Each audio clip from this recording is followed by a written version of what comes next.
package in the mail, MSX games from Japan. Collecting without fail those shoot 'em ups, and that's the plan. He doesn't just collect them, he also codes them too. Join us and we'll go on electric adventures with you.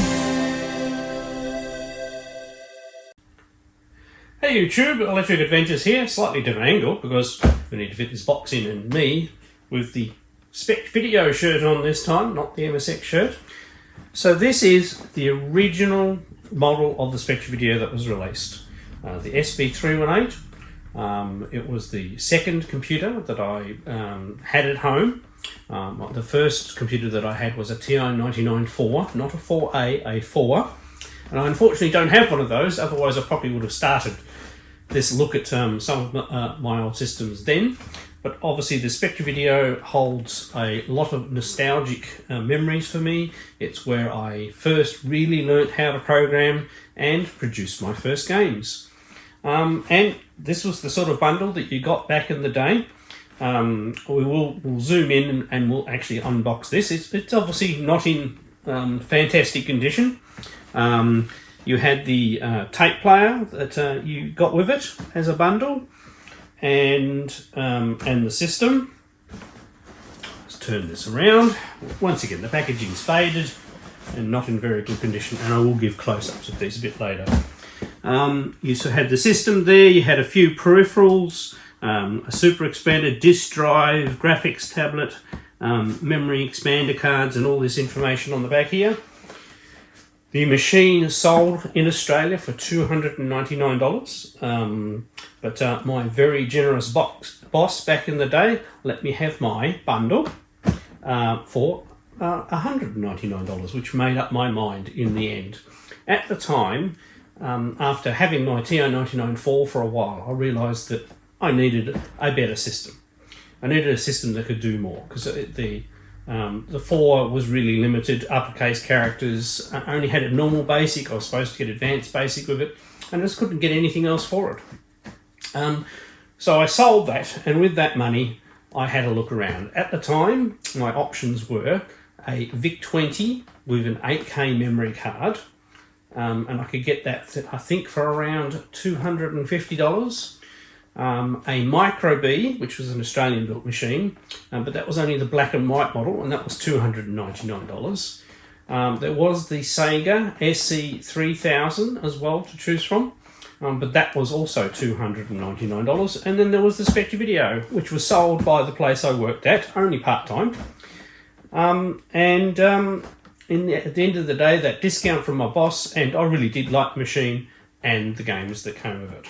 So what we'll do is we'll go to a different angle so you can see the box a little better, and we'll unbox it and see what came with it. Now, just remember that this particular one is not in fantastic condition. Right, so here we go. We have the Spectravideo box. Obviously, this is quite faded, beaten up. I unfortunately this is not my original 318. I sold my 318 to get my 328, which is the next model up later on when I needed a machine with more memory and a full keyboard.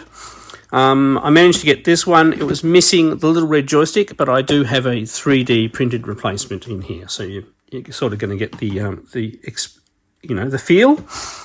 So it had 32K of ROM, and that's all Microsoft Basic, called Spectravideo Basic in this case. Expandable to 96K with other ROM expansions, basically through the cartridge port. 32K of RAM, expandable to 44K. Now the 32K RAM is a bit of a cheat. 16K of that is Z80 RAM, and the other 16K is video RAM. And as I said, with extended Microsoft Basic. And 1983 was when it was released. And it was released here in Australia at the very start, because they were two American entrepreneurs based in Hong Kong. Let's get a very old box.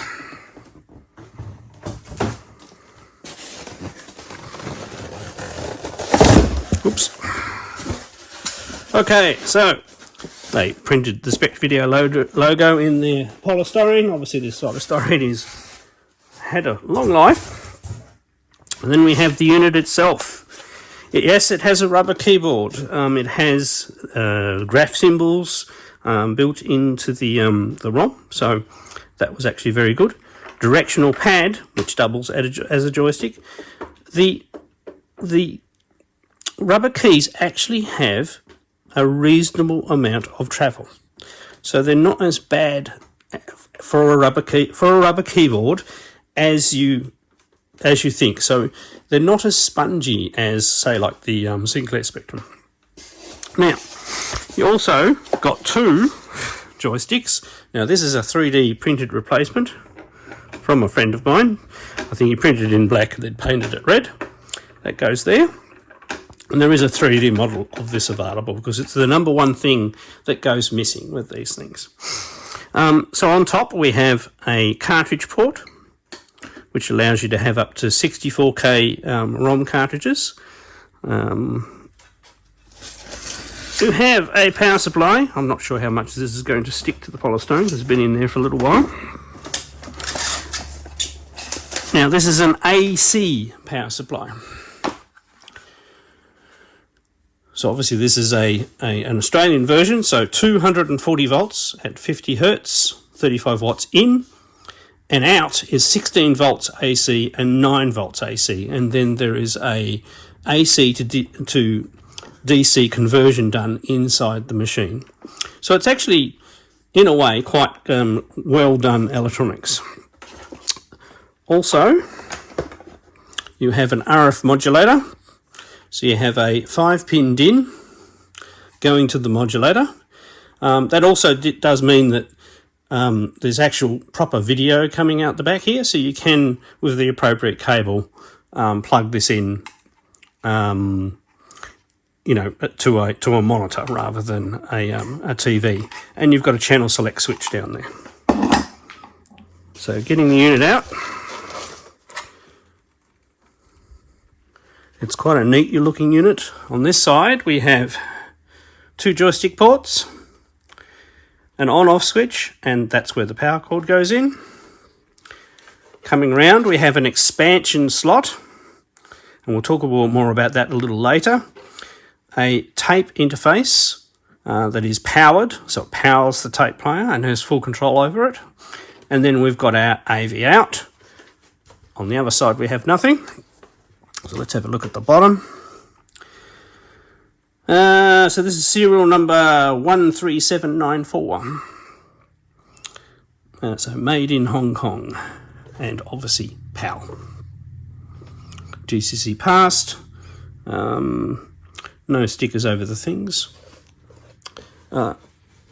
But a very nice machine, reasonably hefty. It has a dual circuit board design, so there's a daughter board that sits on top of the main circuit board. Most of the weight is in that power conversion circuitry, so going from AC to DC with appropriate heat sinks. Alright, so what we will do,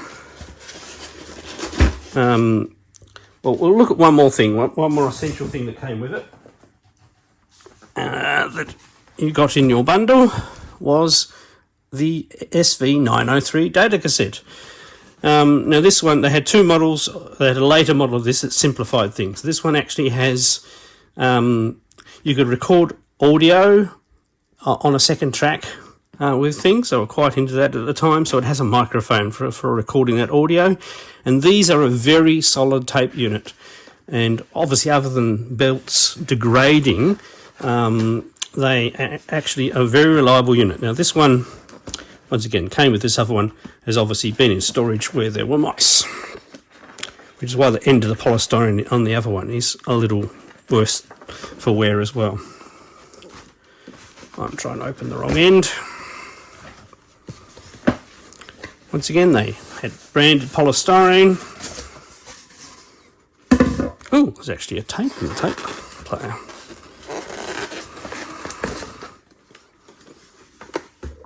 Okay, oops. So the cord is starting to get a bit, the rubber's starting to degrade. to see if I can treat that. And this connector goes into that tape port we looked at earlier. And look, there's a copy of Spectron in there. You got 2 games and 2 utilities with the bundle when you got it. You got Spectron and Armoured Assault, which I'll show you a little bit of gameplay of. And 2, I think it was Introduction to Basic. And for the life of me, I can't remember what the other one is. They came in large boxes, which I will flip to in a second and show you those.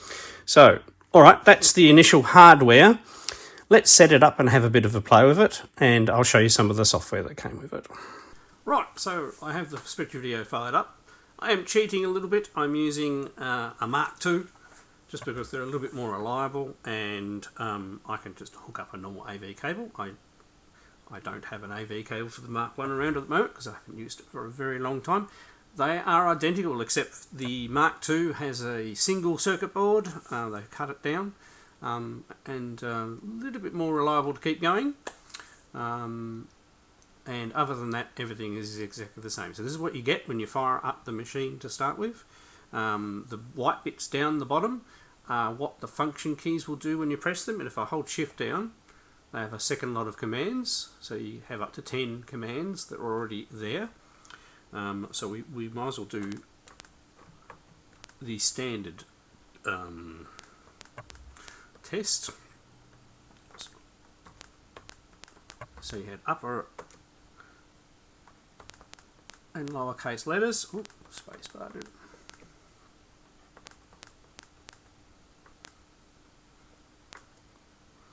And you did have graph characters, which were quite cool.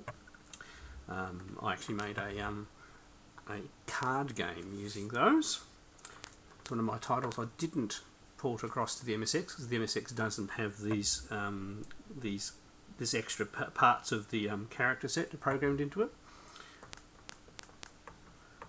So we're just going to do a simple loop. We can use those. So if I press the F4 key, list gives us our listing, and you can see it's gone. And what it does, it doesn't store the listing as text. It actually parses it into commands and text, so it doesn't take up as much room as the listing normally would. Which means you can make bigger programs. So it was quite an efficient thing. And we just press F5, which does run and enter. And as you can see, it runs at a reasonable clip. So what we'll do is we'll load up one of the games that came with it. And then we might come back and do some more programming afterwards. So the way we load is this. Now I have a little Casduino hooked up to this, so we don't have any tape problems. Just get that prepared for a second.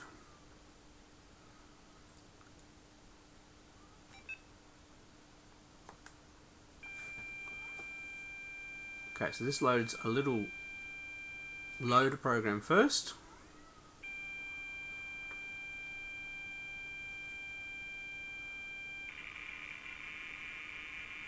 And it has a very good solid error correcting baud rate. So this is going to load up the next part.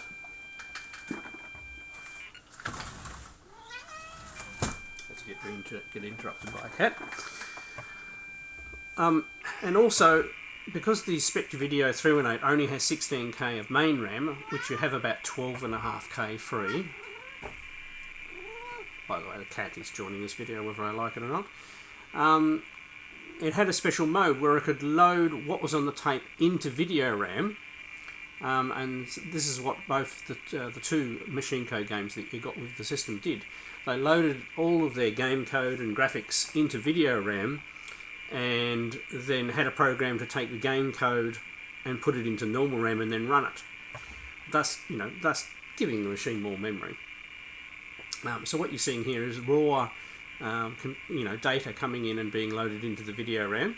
So it's loaded the patterns, and now it's loading the color data, which is why you're getting color coming through. It's actually a very clever way of doing the loading process and ensuring that you could have, quite a reasonably complicated game in very little RAM. I'm just going to plug a joystick in while we're waiting.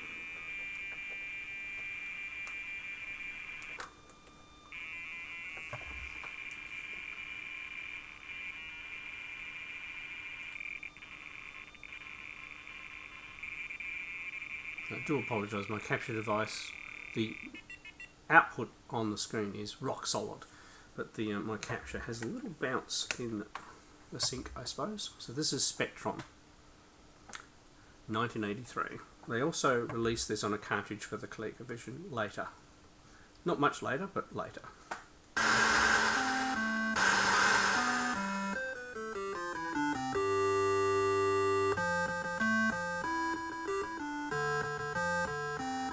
And this is a, you know, Space Invaders Galaxian analog. So I've only started difficulty 9, so they still you've missed the mothership. But back in the day, I thought this game was absolutely fantastic.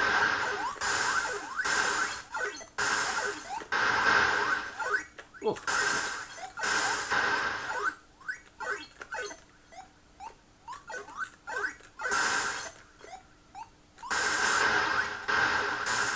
Oh, missed the bunch. You know, it's got great music, very loud, full-on sound effects. By the way, you can move up and down a little bit, which makes more sense when some of the attacking aliens make it. If you allow them to make it down to the bottom, they'll try and plant an explosive behind you.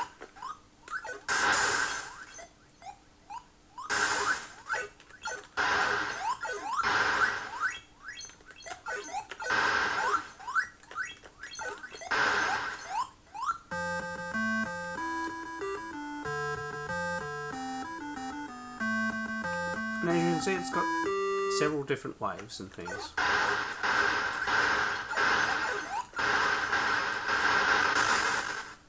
And I'm not doing very well at the moment. Alright, we'll move on and we'll have a little bit more of a play of Move to Basic. Right, I've refreshed my memory. So I've just put in a little program. So screen 1 selects high resolution mode on these numbers change to the MSX, which is why my brain was having a little trouble. We have a for statement which goes through a series of numbers, so for A to 200 in steps of 5. Then we're going to draw a line from the point 10, 10 to A, whatever current value it is, 190, and then we're going to use 6 as the colour. At 940, next A is the end of our loop, and go to 50 just stays in the same place. So if we run that, we get a whole sequence of lines running along at 5 pixels apart. We press Control Stop to stop, and we've got our program. Now what we could do as well,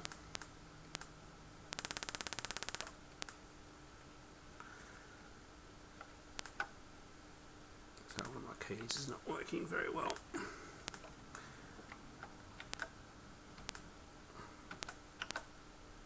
Right, we'll put the A value there as well, and let's see the difference in how that happened.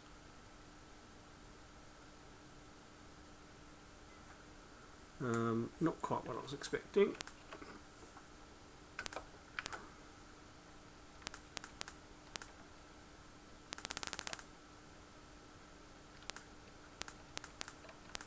I think we need to not exceed our boundary.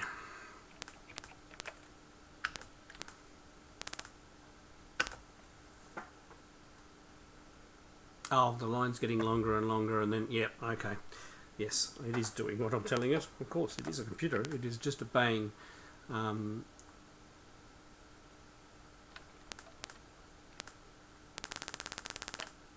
what we could do is we could put a B here, and then we can go and put some more lines in. So you put numbers in between, they'll be inserted in B. So for the equals 10 to 192 step. Sorry, my keyboard membrane's a little old. And then 35 next beat. Let's list that out again so they end up in order. If we want the numbers back to normal, we can go renum, or by normal 10 spacings. So it's going to go through 2 loops. It'll take a little while to run. Oh, and we haven't.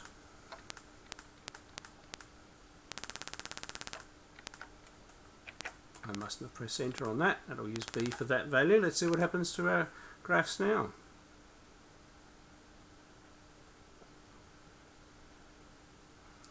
You're getting a very nice kaleidoscope. You could draw circles. Obviously you can use more. We're only using one colour here. Using a red colour. You get some very interesting effects when you draw lines near each other like this. But the basic was very powerful, and with the hardware sprites and everything like that, I was able to create quite complicated games that ran well and were nice and playable. To end this video, and I do have, I'm going to do a follow-up video where I show the games that made the Spectravideo, so the quirky games that gave the Spectravideo its own flavour. But in this part 1, we've had a bit of a look at the hardware, and talked about when I've got it, and had a little bit of play with the basic, and a quick look at Spectron. But to finish off this video, after I finish yapping, we'll have a full bit of gameplay of Spectron and Armoured Assault, the other game that came with the system. I hope you've enjoyed this quick look at the original Spectravideo 318 computer, and I'm Electric Adventures. Thanks to all my subscribers. Thanks for watching, and I'll catch you next time.